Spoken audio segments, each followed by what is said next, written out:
I was listening to this flow state and the beautiful explanation that Dr. Danilo was giving as to how it helps one perform at a level that is above and beyond the what normal people can achieve because of the various aspects that were explained. But all I could be reminded of when I was listening to this was a Hadith Qudsi.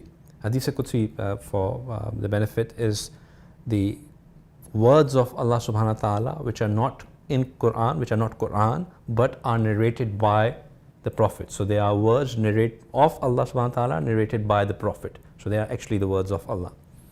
So that's Hadith Qudsi.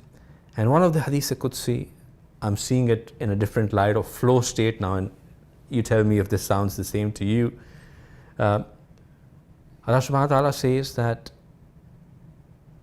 my servant draws near to me through nawafil, through extra, the things which are over and above obligated on him.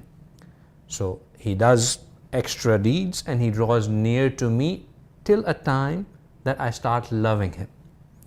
And when I start loving him, then I am his eyes through which he sees. I am his ears through which he hears. I am his hands through which he acts, and I am his feet through which he walks. So the believer attains that level. I mean, what does that mean? The ulama explain that, the muhaddithin, they explain that this means that he gets such blessing and protection from Allah subhanahu wa ta'ala that whatever he sees, whatever he hears, whatever he acts, and wherever he goes, he does things as Allah subhanahu wa ta'ala wants him, number one. Number two, all of these facilities of sight, hearing, hands and walking, all of them help him achieve the best of what needs to be achieved. Flow state? Flow state. Flow state. With ease. With ease. And Umar, achieving this flow state, I was very intrigued to learn that it's the heart rate that then affects the brain, that triggers certain hormones which basically help you achieve this, among other things that doctor explained. But when I spoke about the heart rate coming at a certain level, what the Quran has taught us and what Rasulullah has taught us, it's through zikr, it's through remembrance of Allah subhanahu wa ta'ala. And there is zikr through our tongue, that's one zikr, and there is another zikr which is purely in the heart. It is purely in the heart. And Rasulullah, when even before he attained the status of prophethood, he would spend this time in takhliyah, in seclusion,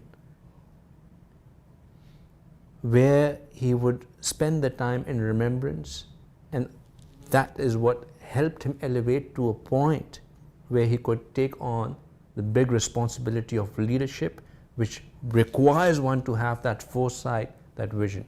That foresight and that vision then